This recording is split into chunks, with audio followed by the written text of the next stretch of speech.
saya Najwa Pratiwi dengan NIM 2011075 dari kelas PAI 3C dengan tujuan pembuatan video saya kali ini yaitu untuk memenuhi tugas ujian tengah semester pada mata perkuliahan Psikologi Agama yang diampu oleh Ibu Puri Handayani. Materi 1. Pengertian Psikologi Agama. Psikologi agama adalah sebuah cabang dari psikologi yang mempelajari dinamika kejiwaan individu dalam konteksnya sebagai manusia yang menjalankan agama atau dalam bentuk keyakinan maupun ritual peribadatan dan kehidupan sosial beragam. Serta mempelajari perkembangan keagamaan di setiap fase kehidupan, mulai dari anak-anak, remaja, dewasa, sampai lanjut usia, dan mengkaji pengaruh agama terhadap kehidupan individu, terutama mental dan kesehatan jiwa. Psikologi agama hanya mempelajari dan meneliti fungsi-fungsi psikis yang terpancar dalam perilaku yang berkaitan dengan kesadaran dan pengalaman agama manusia. Akan tetapi, tak termasuk di dalam unsur-unsur keyakinan yang bersifat abstrak atau gaib, seperti tentang Tuhan, surga, dan neraka, kebenaran suatu agama, kebenaran kitab suci, dan lain-lainnya yang tak mungkin teruji secara empiris. Psikologi agama hanya mempelajari dan meneliti fungsi-fungsi psikis yang terpancar dalam perilaku yang berkaitan dengan kesadaran dan pengalaman agama manusia. Akan tetapi, tak termasuk di dalamnya unsur-unsur keyakinan yang bersifat abstrak atau gaib, seperti tentang Tuhan, surga, dan neraka, kebenaran suatu agama, kebenaran kitab suci, dan lainnya yang tak mungkin teruji secara empiris. Secara detail, ruang lingkup psikologi agama tersebut terbagi menjadi 4, yakni yang pertama, berbagai jenis emosi yang menjalar di luar kesadaran yang terturut menyertai kehidupan beragam. Yang kedua, yaitu perasaan dan pengalaman seseorang secara individual terhadap Tuhannya. Yang ketiga, yaitu mempelajari atau meneliti, mengkaji, dan menganalisis pengaruh kepercayaan dan agama terhadap adanya kehidupan setelah kematian. Dan yang terakhir, yaitu meneliti dan mengkaji kesadaran dan perasaan individu terhadap kepercayaan yang berhubungan dengan surga dan neraka. Materi kedua yaitu sejarah psikologi agama. Sejarah Barat menunjukkan perkembangan psikologi agama telah muncul di Barat sejak abad ke-19. Psikologi digunakan sebagai metode dalam memahami fenomena keagamaan berupa sikap, pola pemikiran, tradisi, dan lain-lain. Perkembangan psikologi agama di Barat merasakan pasang surut bersamaan dengan perkembangan modern.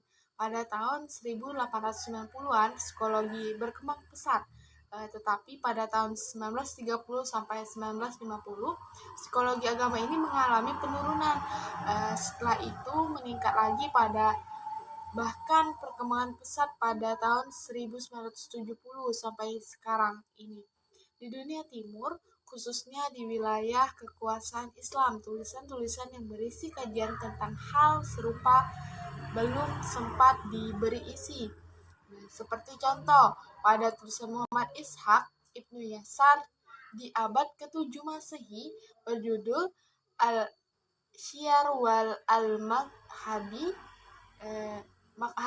berisi beragam fragmen dari biografi Nabi Muhammad SAW.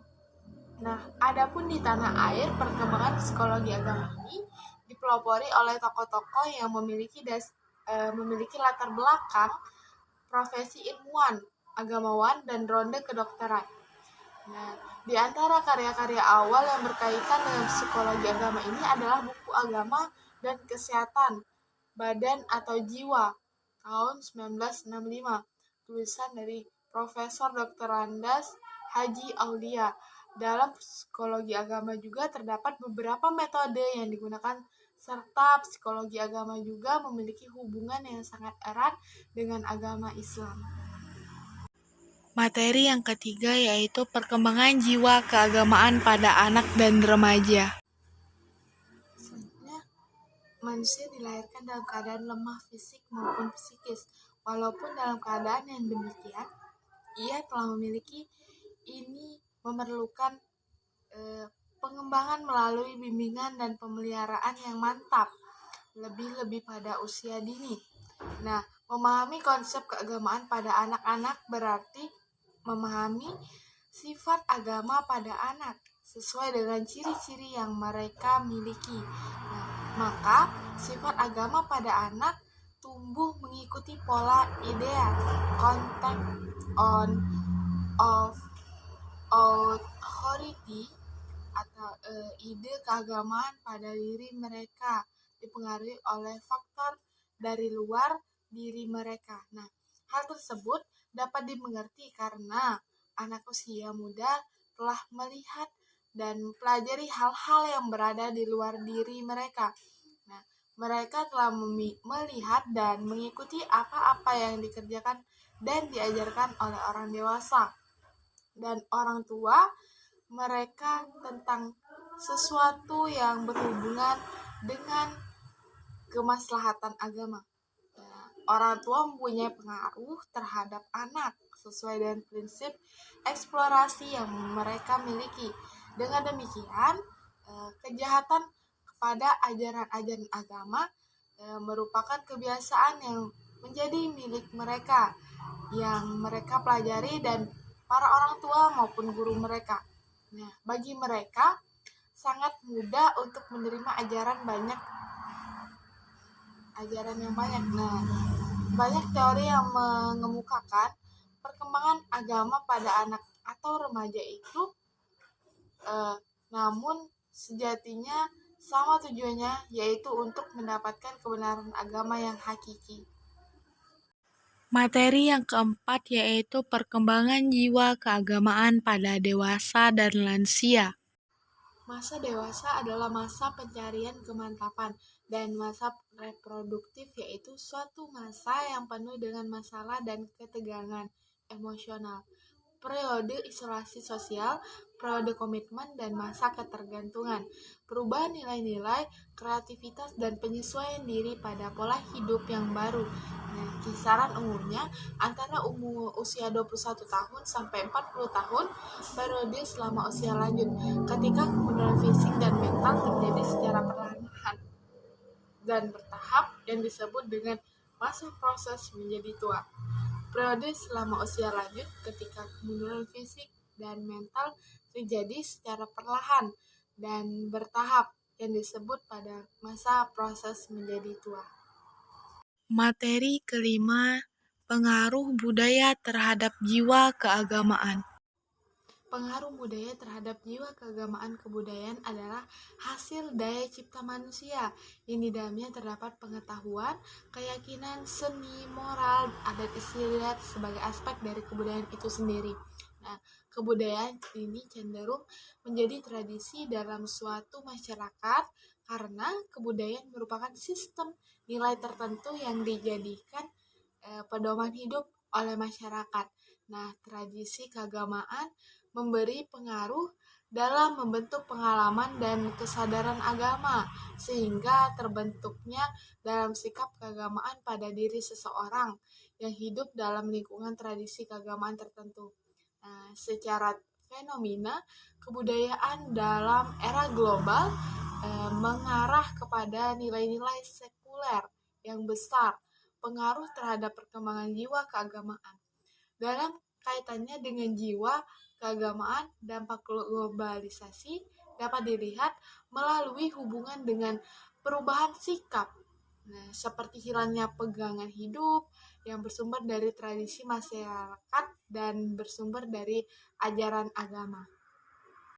Materi keenam, pengaruh pendidikan terhadap jiwa keagamaan, bentuk-bentuk pendidikan, keluarga, lembaga masyarakat terhadap pembentukan jiwa keagamaan, dan hubungan masalah sosial dengan agama. Pendidikan agama dalam pendidikan Islam sangatlah penting sekali, sebab dengan adanya pendidikan agama, manusia akan lebih dekat dengan Allah atau Tuhan, dan keimanan mereka akan semakin kuat. Pendidikan sangatlah berpengaruh terhadap jiwa keagamaan seseorang. Nah, khususnya dalam pembentukan pribadi atau pembentukan watak. Semakin tinggi pendidikan seseorang, maka akan semakin baik tingkat kecerdasan dalam melaksanakan ibadah kepada Allah. Oleh karena itu, pengaruh pendidikan terhadap jiwa keagamaan sangatlah penting untuk diketahui guna untuk menanamkan rasa keagamaan pada seorang anak didik. Nah, di antaranya pengaruhnya adalah pendidikan keluarga, pendidikan kelembagaan, pendidikan di masyarakat. Nah, pendidikan keluarga merupakan pendidikan dasar bagi pembentukan jiwa keagamaan. Perkembangan agama menurut W.H. Clark berjalan dengan unsur-unsur kejiwaan sehingga sulit diidentifikasi secara jelas. Karena masalah menyangkut kejiwaan manusia begitu rumit dan kompleksnya. Di sini terlihat hubungan antara lingkungan dan sikap masyarakat terhadap nilai-nilai agama. Di lingkungan masyarakat sendiri barangkali akan lebih mempengaruhi bagi pendidikan jiwa keagamaan dibandingkan dengan masyarakat lain yang memiliki ikatan yang longgar terhadap norma-norma keagamaan. Selanjutnya materi yang terakhir yaitu materi ke-7 tentang kepribadian. Kepribadian ialah keseluruhan cara seseorang individu bereaksi dan berinteraksi dengan individu lain. Kepribadian paling sering dideskripsikan dalam istilah sifat yang bisa diukur dengan yang diajukan oleh seseorang dalam kaitannya dengan tingkah laku keagamaan. Maka dalam kepribadian manusia sebenarnya telah diatur semacam sistem kerja untuk menyelaraskan tingkah laku manusia terhadap agar tercapai ketentraman dalam batinnya. Nah, secara fitrah manusia memang terdorong untuk melakukan sesuatu yang baik, benar, dan indah. Namun terkadang naluri mendorong manusia untuk segera memenuhi kebutuhan yang bertentangan dengan realita yang ada.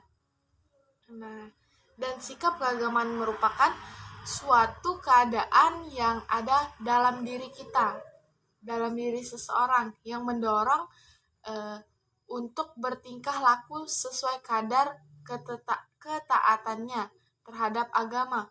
Nah, sementara itu, hubungan kepribadian dengan sikap keagamaan, struktur kepribadian dalam Islam tidaklah lepas dari yang namanya substansi manusia.